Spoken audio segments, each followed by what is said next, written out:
বিসমিল্লাহির রহমানির রহিম। সুপ্রিয় শিক্ষার্থীবৃন্দ, আসসালামু আলাইকুম।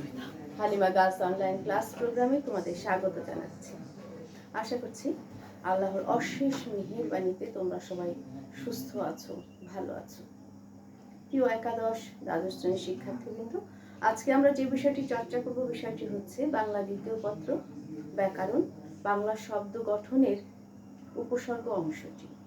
উপসর্গ এই ব্যাকরণটি আমরা বহুবার ক্লাস করেছি, চর্চা করেছি।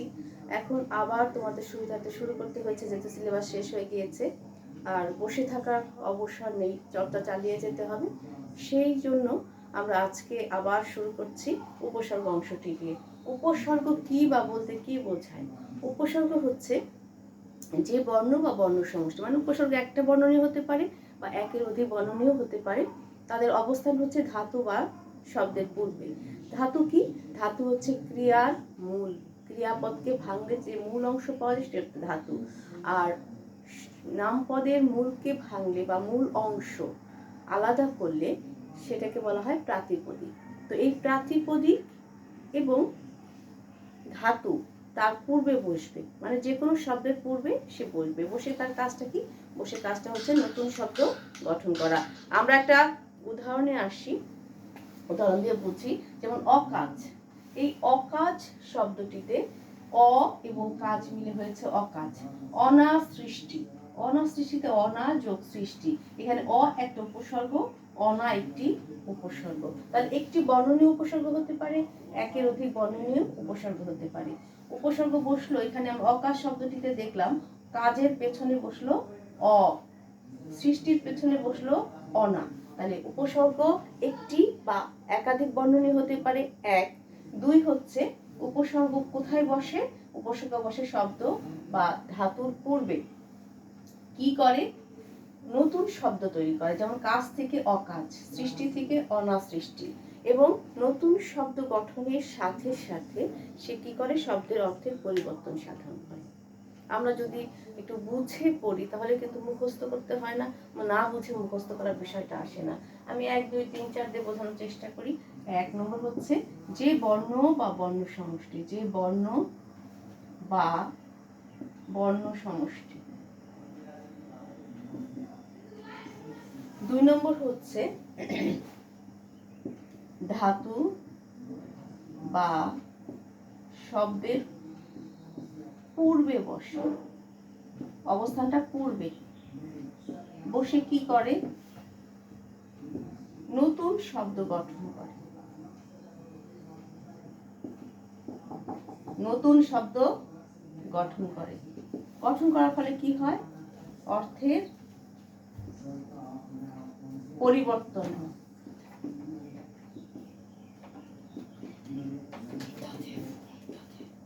এই ধারাবাহিকভাবে যদি এইগুলো আমরা মনে রাখি তাহলে কিন্তু উপসর্গ কখনোই ভুলবো না।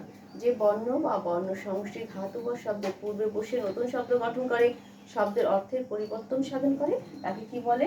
উপসর্গ বলে। উপসর্গ কত প্রকার? উপসর্গ 3 প্রকার। প্রকারভেদে আমরা আসি। উপসর্গ কত প্রকার? 3 প্রকার। যথা 1 খাঁটি বাংলা উপসর্গ। কয়টি? 21টি। 2 হচ্ছে সংস্কৃত উপসর্গ।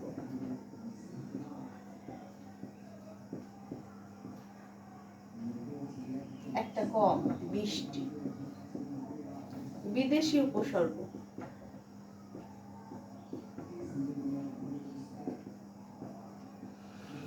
বিদেশি উপসর্গের মধ্যে আরবি, ফার্সি,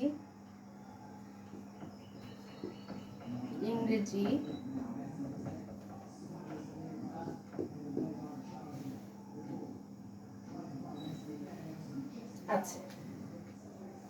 আচ্ছা আমরা একটু খেয়াল করি।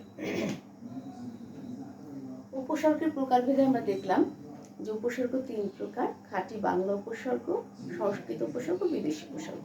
বিদেশি উপসর্গের মধ্যে বিভিন্ন আছে, যেমন ইংরেজি হাফ, ফুল, আরবি ফার্সি আম, খাস, লা, বাজে, গড়, খয়ের, হ্যাঁ, বিভিন্ন ধরনের আছে।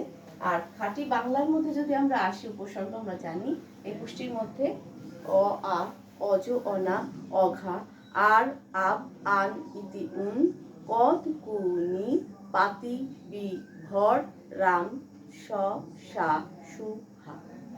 সংস্কৃত একইভাবে আছে, আমরা শুধু একটু বারবার করে আত্মস্থ করব, যেমন প্র, পরা, অপ, সব, অপ, সম, নি, অব, অনু, দূর, বি, নি, প্রতি, অভি, অতি, অধি, উপ, আ। বিদেশি উপসর্গের মধ্যে আরবি, ফার্সি, ইংরেজির মধ্যে আছে আম, ঘাস, লা, বাজে, গড়, খয়ে, ব, বে, বর। ইংরেজি half, half shirt, full shirt. এই হাফ এবং ফুল এগুলো হচ্ছে উপসর্গ, বিদেশি উপসর্গ। এখন আমরা প্রকারভেদের পরে যেটা আসবো সেটা হচ্ছে কিভাবে আমরা এই উপসর্গগুলো দিয়ে নতুন নতুন শব্দ তৈরি করতে পারি। এই জিনিসটা জানা আমাদের খুবই জরুরি।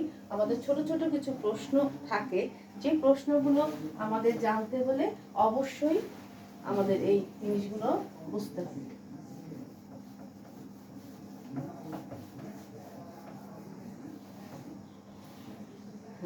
তাহলে আমরা জানলাম যে উপসর্গ কি, উপসর্গ কত প্রকার, কি কি। যে প্রকারভেদগুলো আছে সেই প্রকারভেদগুলো কিন্তু বারবার করে আত্মস্থ করতে হবে। আমাদের যে ছোট ছোট প্রশ্নগুলো আসে উপসর্গ থেকে, এই প্রশ্নগুলো যদি আমরা উত্তর দিতে চাই তাহলে অবশ্যই আমাদের উপসর্গকে চিনতে হবে। উপসর্গ কত প্রকার, কি কি, এগুলো বারবার করে আত্মস্থ করে নিতে হবে। যেমন কিভাবে প্রশ্নগুলো আসে আমরা একটু ছকের মাধ্যমে এটা দেখাবো। যেমন প্রশ্ন আসলো, কিছু উপসর্গ দিয়ে দিল, অ, আ, অনা,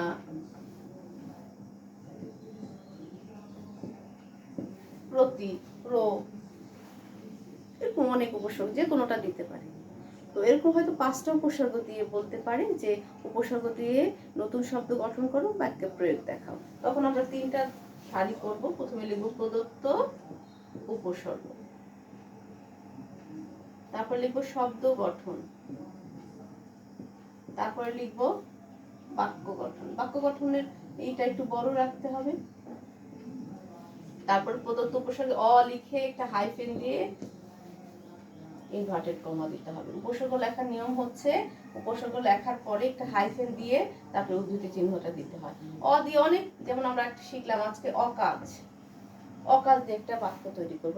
একইভাবে আমরা অন্যান্য উপসর্গগুলো দিয়ে শব্দ গঠন করে বাক্যে প্রয়োগ দেখাবো।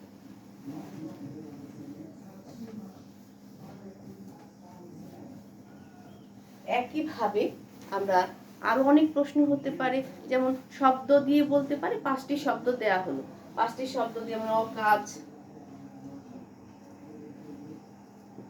অকাজ, অনাসৃষ্টি,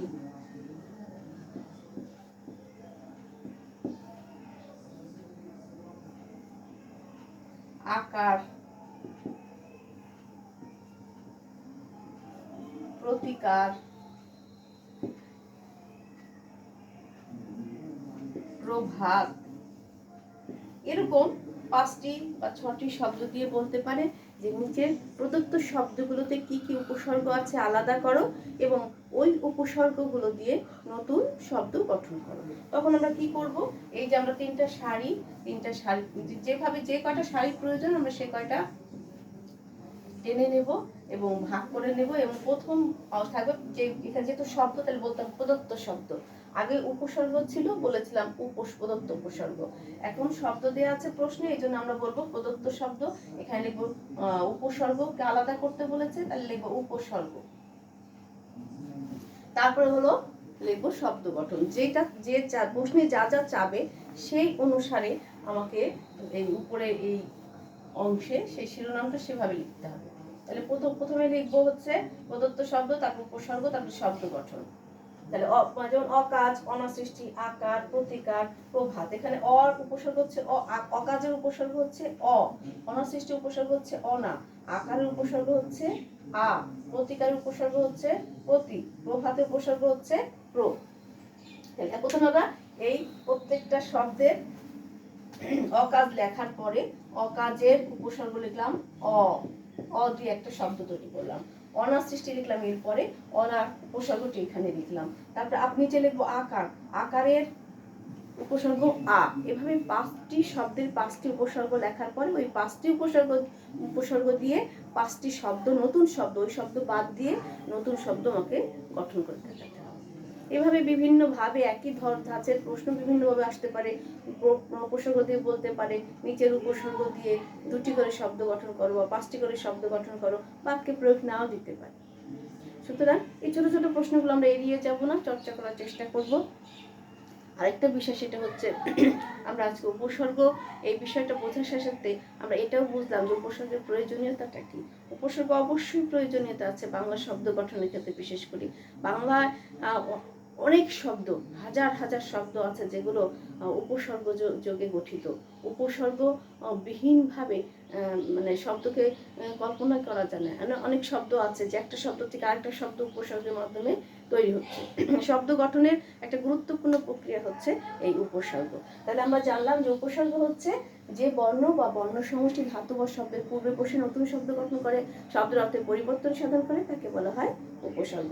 উপসর্গ 3 প্রকার। এক হচ্ছে সংস্কৃত উপসর্গ, খাঁটি বাংলা উপসর্গ, বিদেশি উপসর্গ। উপসর্গের প্রয়োজনীয়তা হচ্ছে বাংলা শব্দ গঠনের ক্ষেত্রে উপসর্গের প্রয়োজনীয়তা অপরিসীম। তাহলে আমরা আজকে উপসর্গ কি, উপসর্গের প্রকারভেদ, উপসর্গের প্রয়োজনীয়তা কি, এই বিষয়গুলো আলোচনা করার সাথে সাথে ছোট ছোট প্রশ্নগুলো চর্চা করার চেষ্টা করেছি।